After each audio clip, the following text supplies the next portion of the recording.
دو عظیم شخصیتیں مسلمانوں نے ہند کے اندر پیدا ہوئی. ان دونوں کو ہم کہہ سکتے ہیں کو فاؤنڈرز آف پاکستان. ایک علامہ اقبال جو مفکر، فلسفی، دانشور، شاعر، اور دوسرے مسٹر ایم اے جناح. میں وضاحت کر دوں کہ میری تقریر کے اس حصے میں لفظ قائد اعظم استعمال نہیں ہوگا. قائد اعظم وہ بعد میں بنے، ایک طویل عرصے تک وہ مسٹر ایم اے جناح تھے. اس کی میں کچھ تھوڑی سی تشریح ابھی آپ کے سامنے کر دوں گا. تو اس دور کے حوالے سے جب بات ہوگی تو میں مسٹر جناح یا مسٹر ایم اے جناح کہوں گا، قائد اعظم نہیں. تو دوسری طرف مسٹر ایم اے جناح تھے جو بیرسٹر تھے، وکیل تھے، اور ساتھ ہی ایک سیاسی کارکن بھی تھے. ان کی شخصیتوں کے بعض پہلو جو ہے بہت دلچسپ ہے، بہت مختصر میں اس کا اشارہ کر رہا ہوں. دونوں بہت ہی یوں سمجھیے کہ قریبی ہم عصر. علامہ اقبال جو ہے مسٹر جناح سے صرف 10.5 مہینے چھوٹے تھے. جناح صاحب کی پیدائش ہو رہی ہے 25 دسمبر 1876 کو، اور علامہ اقبال کی 9 نومبر 1877 کو. 10.5 مہینے کا فرق ہے. مقام جو ہے پیدائش کا اقبال کا تو طے ہے سیالکوٹ، اس میں کوئی اختلاف نہیں. جناح صاحب کے مقام پیدائش کے بارے میں اگرچہ عام طور پر کہا جاتا ہے کراچی، لیکن حیدرآباد سندھ میں یونیورسٹی کے ساتھ ملحق ہے انسٹیٹیوٹ آف سندھولوجی. وہاں کے محققین کا فیصلہ ہے اور تحقیق کے بعد کہ وہ جھرک ایک مقام ہے ٹھٹھا کے قریب، وہاں پیدائش ہوئی تھی. بہرحال اس مسئلے کو چھوڑ دیجئے، کوئی دلچسپی اس کی کوئی اہمیت نہیں ہے. ایک البتہ بات ذرا دلچسپی کی بھی ہے.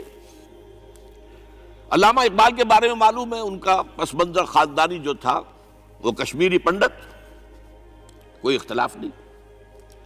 ایم اے جناح کے پس منظر کے بارے میں اختلاف ہے. عام طور پر مشہور ہے کہ وہ اسماعیلی کھوجے تھے، لیکن مجھے ایک عجیب اقتباس ملا ہے. یہ 1964 میں آپ بیتی نمبر شائع کیا تھا ماہنامہ نقوش نے، 1200 صفحے کا.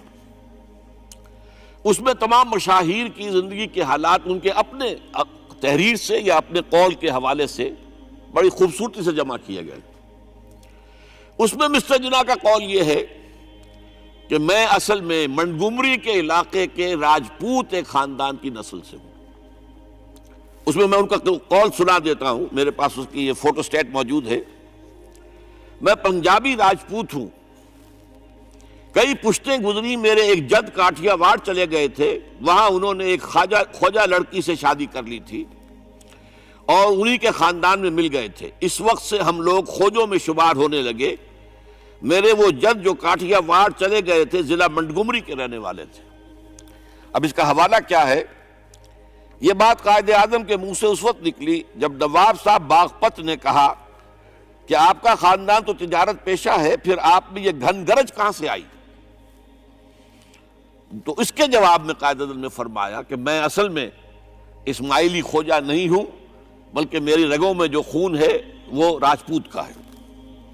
اور اس کے راوی ہے صغیر احمد عباسی، پرائیویٹ سیکریٹری نواب صاحب چھتاری.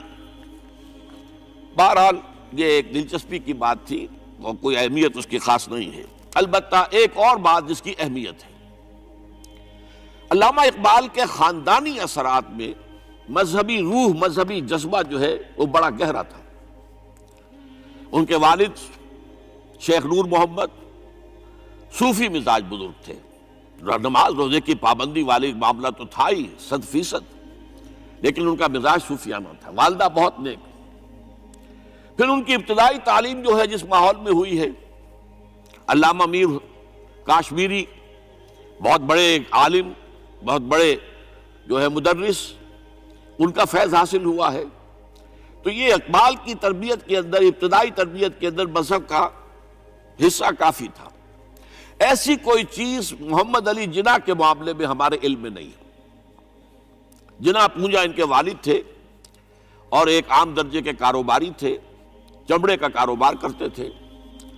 لیکن اس میں شک نہیں کہ ذہانت، فطانت، محنت، مشقت میں محمد علی جناح بہت آگے تھا، بہت آگے تھا۔ اس نے 16 سال کی عمر میں میٹرک تو کیا، لیکن پھر ذرا غور کیجئے 20 سال کی عمر میں انگلستان سے بیرسٹری کر کے واپس آ گیا، 20 سال کی عمر میں، اور آتے ہی پریکٹس شروع کی کراچی میں پریکٹس نہیں چل سکی، جمی نہیں، تو پھر چلے گئے بمبئی، اور بمبئی میں ان کی پریکٹس جو ہے وہ جم گئی۔ اب یہاں سے معاملہ جو آگے کا ہے وہ بہت اہم ہے۔ محمد علی جناح کا مزاج بنیادی طور پر سیکولر اور نیشنلسٹ تھا۔ چنانچہ 1906 میں جب مسلم لیگ قائم ہوئی ہے، وہ مسلم لیگ میں شامل نہیں ہوئے۔ ان کا کہنا یہ تھا کہ اس کا نصب العین بلند نہیں ہے، اس کا مقصد اعلیٰ نہیں ہے۔ یہ کیا؟ یہ صرف اپنی جداگانہ نمائندگی کے حصول پر اور انگریز کو اپنی وفاداری کا یقین دلانا، یہ کوئی اونچا نصب العین تو نہیں ہے۔ اس کے بجائے وہ کانگریس میں تھے، اور دادا بھائی نوروجی جو صدر تھا کانگریس کا، اس کے سیکریٹری تھے۔ اس کے بعد بھی 7 برس تک وہ مسلم لیگ میں شامل نہیں ہوئے۔ 1913 میں جب مسلم لیگ نے بھی خود اختیاری کے حصول کو اپنا نصب العین بنا دیا، تب مسلم لیگ میں شامل ہوئے، اور وہ بھی مولانا محمد علی جوہر کے بہت اصرار پر۔ اس کے بعد بھی 1920 تک انہوں نے ڈوول ممبرشپ برقرار رکھی، کانگریس کے بھی مسلم لیگ کے بھی، اور اس پورے عرصے میں ان کا سارا رول یہ تھا کسی طرح ہندوؤں اور مسلمانوں کے درمیان مصالحت ہو جائے، کسی طرح کوئی فارمولہ طے ہو جائے جو ایگریڈ اپون ہو، جس سے مسلمانوں کی تشویش بھی ختم ہو، انہیں بھی کچھ اطمینان ملے کہ ہمارا مستقبل جو ہے وہ بہت خطرے میں نہیں ہے، ہمیں کوئی اطمینان حاصل ہو جائے۔ اس کے لیے کوئی فارمولہ بنے، کسی طریقے کی محنت کی جائے، اس کے لیے جو سر توڑ کوشش انہوں نے کی ہے۔ اور جان لیجئے کہ ان کے ذہن کے اندر، جیسا کہ میں نے کہا ہے، وہ انداز جو ہے وہ سیکولر اور نیشنلزم کا بہت گہرا تھا۔ ان کو ان کی خدمات کے طفیل میں کہا گیا ایمبیسڈر ہندو مسلم اتحاد کا سفیر، اور یہ کہنے والا کون؟ گوکھلے۔ لیکن یہ کہ انہیں قدم قدم پر مایوسی کا سامنا کرنا پڑا۔ انہوں نے بڑی محنت کر کے، چونکہ 1920 تک ان کے پاس ڈوول ممبرشپ تھی، تو کوشش کی کہ کانگریس کا اور مسلم لیگ کا اجلاس ایک ہی مقام پر ہو، تاکہ لیڈروں کا آپس میں میل جول، گفتگو، وہاں پہ ان کے بھی سارے لیڈر آئے ہوئے ہوں، ادھر کے بھی آئے ہوئے ہوں، تو اس سے یہ کہ گفت و شنید سے کوئی راستہ نکل آئے۔ چنانچہ 1915 میں بمبئی میں اجلاس ہوا، اور 1916 میں لکھنؤ میں، اور لکھنؤ میں پہلی مرتبہ ہندوؤں نے کچھ مسلمانوں کے اس مطالبے کو تسلیم کیا کہ انتخابات جو ہیں جداگانہ اصول پر ہوں گے، مسلمانوں کو ان کی جو تعداد ہے آبادی کی، اس کی نسبت سے سیٹیں ملیں گی۔ یہ جناح کی بہت بڑی کامیابی تھی۔ لیکن اس کے پس منظر میں نوٹ کیجئے ایک اور چیز تھی بڑی اہم۔ سن 1918-19 سے ایک عظیم تحریک ہندوستان میں شروع ہو چکی تھی، تحریک خلافت۔ کیونکہ خلافت عثمانیہ کو ختم کرنے کے لیے بڑی سازشیں چل رہی تھیں، یہودی سرگرم تھے، اور برطانیہ کے ذریعے سے وہ چاہتے تھے کہ اس کو جو ہے وہ ختم کیا جائے، خلافت کو۔ اس وقت ہندو مسلمان ایک ہو گئے تھے۔ گاندھی خلافت کی تحریک میں شریک ہوا، حالانکہ کہاں گاندھی کہاں خلافت، کیا ان میں رشتہ کیا ہے، لیکن اسے اندازہ ہو گیا تھا کہ اگر ہم نے مسلمانوں کا ساتھ اس وقت نہیں دیا، جبکہ پورا ہندوستان گونج رہا تھا، بولی اماں محمد علی کی جان بیٹا خلافت پہ دے دو، ساتھ ہیں تیرے شوکت علی بھی جان بیٹا خلافت پہ دے دو، پورا ہندوستان۔ ایک عظیم تحریک تھی، اس میں کوئی شک نہیں، بہت بڑی تحریک۔ لہذا اس پس منظر میں اسی کا اثر میں سمجھتا ہوں یہ ہوا کہ لکھنؤ پیکٹ ہوا 1916 میں، اور قائد اعظم کو اس میں کچھ سہولت جو ہے وہ نظر آ گئی، اپنی کامیابی کی شکل نظر آئی۔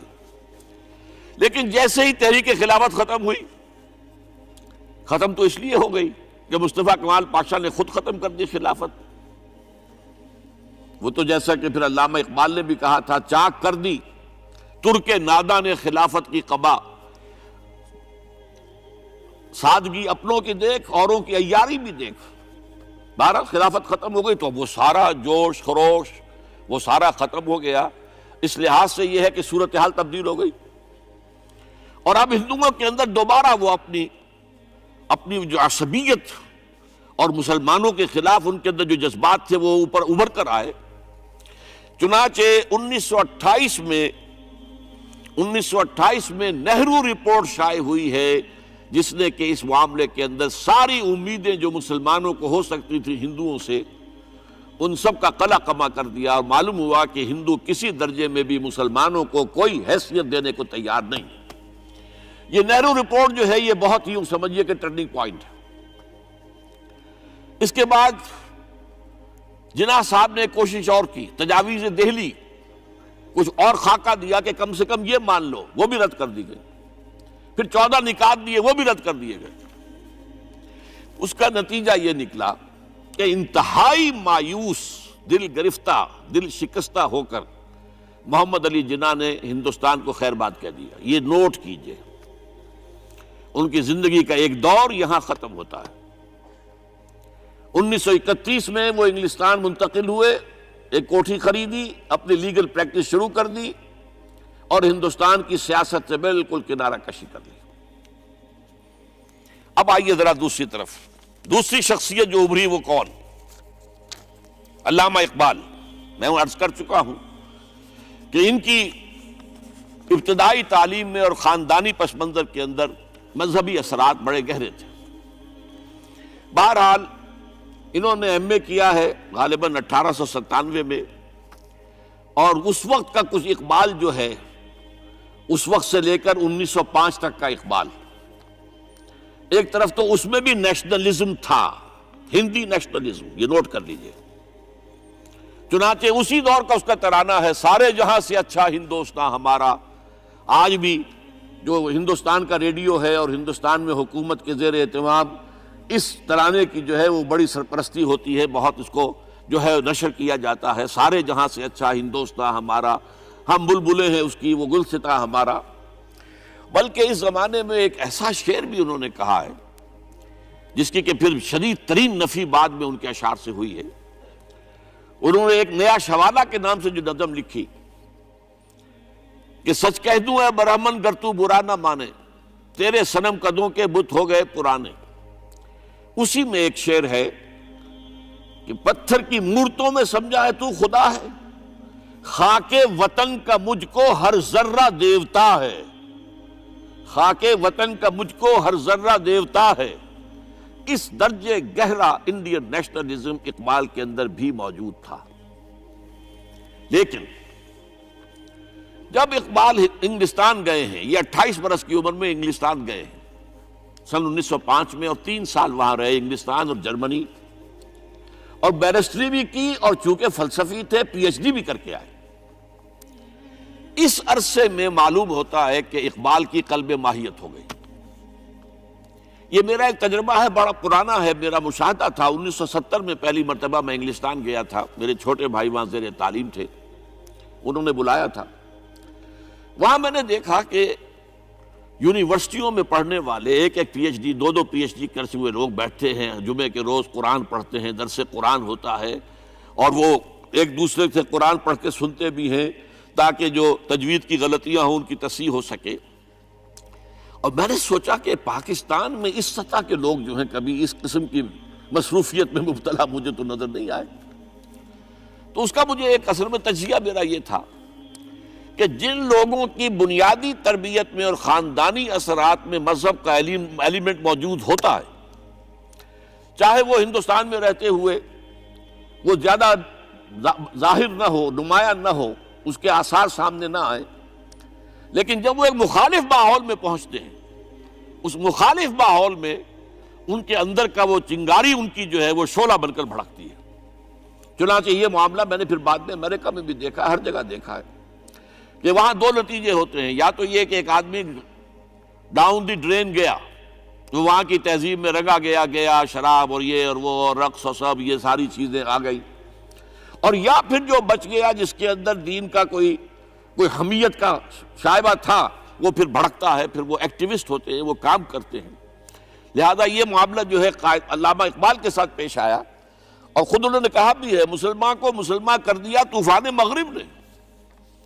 وہاں سے جب یہ واپس آئے ہیں تو اب نوٹ کیجئے 1908 سے 1930 تک یہ جو 22 برس ہیں، علامہ اقبال نے کیا کیا نوٹ کیجئے، وہ آپ جانتے بھی ہیں، میں صرف گنوا رہا ہوں۔ اسلام کے نظام فکر اور فلسفہ اور حکمت کو بیان کیا، اپنی شاعری کے ذریعے سے بھی، اپنی نثر کے ذریعے سے بھی۔ قرآن کی ایک نہایت جدید اور بہت عمدہ تفسیر، اگرچہ تفسیر کے نام سے آپ کو کہیں تفسیر اقبال نہیں ملے گی، لیکن کلام اقبال خود تفسیر ہے، خود دعویٰ کرتا ہے کہ میرے پیغام میں سوائے قرآن کے اور کچھ نہیں ہے۔ گر دلم آئی نئے بے جوہر است، ورب حرفم غیر قرآن مزمرست، پردہ ناموس فکرم چاک کن، ای خیابہ راز خارم پاک کن۔ یہ مناجات بحضور سرور کائنات صلی اللہ علیہ وسلم، وہ کہتے ہیں کہ اے اللہ کے نبی، اللہ کے رسول، اگر میرے پیغام میں کہیں قرآن کے سوا کوئی شے شامل ہو گئی ہے میری شاعری میں، تو آپ میرے فکر کا پردہ چاک کر دیجیے۔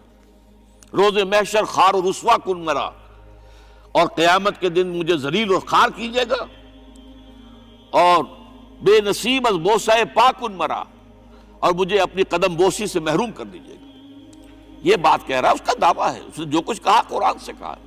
اس کی شاعری جو ہے میرے نزدیک، اور میں نے تو اپنی جو سورسز گنوائی ہیں کہ میں نے جو قرآن مجید کا فکر یا سوچ جو بھی آپ اسے کہیں، جو تھوڑا بہت مجھے میسر ہوا ہے، ان میں نے 8 اشخاص کو نمایاں طور پر بیان کیا ہے۔ 4 یہ ہیں 2 کے جوڑے، 2 ابوین ہیں، ابو الکلام ابو العلا مودودی، ابو الکلام آزاد۔ 2 دکترین ہیں، ڈاکٹر اقبال، ڈاکٹر رفیع الدین۔ 2 شیخین ہیں، شیخ الہند مولانا محمود حسن، جن کا ترجمہ ہے قرآن مجید کا، اور اس پر حواشی ہے شیخ الاسلام شبیر احمد عثمانی کی۔ 2 ہی عین مولانا فراہی اور مولانا اصلاحی، جنہوں نے قرآن مجید کے مضامین کے اندر جو اندرونی نظم ہے اسے واضح کیا۔ علامہ اقبال میری ایک بہت بڑی سورس ہے، بلکہ سب سے زیادہ گہرا اثر مجھ پر جو ہے بچپن سے جو ہوا ہے وہ تو علامہ اقبال کا ہے۔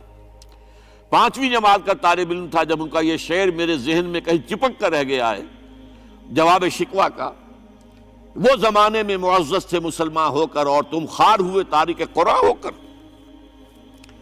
پھر علامہ اقبال نے مغربی فکر پر شدید تنقید کی، بہت بڑا ناقد، اور خاص طور پر مغربی تہذیب جو ہے اس کی نفی کی۔ یہ سارا کام کیا، اور اس سب سے بڑھ کر وہ تجدید ملت اسلامی کا علمبردار بن کر سامنے آیا۔ اس نے خوشخبری دی کہ دنیا میں اسلام کے غلبے کا دور آنے والا ہے۔ ملت اسلامیہ جو اس وقت دبی ہوئی ہے، پسی ہوئی ہے، پوری دنیا میں پامال ہے۔ آپ کو معلوم ہے کہ پہلی جنگ عظیم کے بعد کیا صورت ہو گئی تھی؟ سلطنت عثمانیہ کے جب دھجیاں بکھیر دی گئیں، اور کولونیل امپیریلزم جو ہے پورے عالم اسلام پر حکمران تھا، پورا عالم اسلام جو ہے محکوم، اگرچہ یہ دبے ہوئے ہیں، پسے ہوئے ہیں، گرے ہوئے، لیکن ان کا دوبارہ غلبہ ہوگا، یہ ابھریں گے، ملت اسلامیہ کی تجدید ہوگی، اسلام کی نشأت ثانیہ ہوگی۔ اسلام کے روشن مستقبل کے مبشر بن کر علامہ اقبال سامنے آئے۔ اور ایک اور جو بہت بڑا کام کیا وہ وہی وطنی قومیت کی شدید نفی، بلکہ شدید کا لفظ بھی کافی نہیں ہے، شدید ترین نفی کی ہے، اس لیے کہ اس وقت وطنی قومیت جو ہے اس وقت مسلمانوں کو اپنے اندر انگلف کرنے کے لیے پوری قوت کے ساتھ زور لگا رہی تھی۔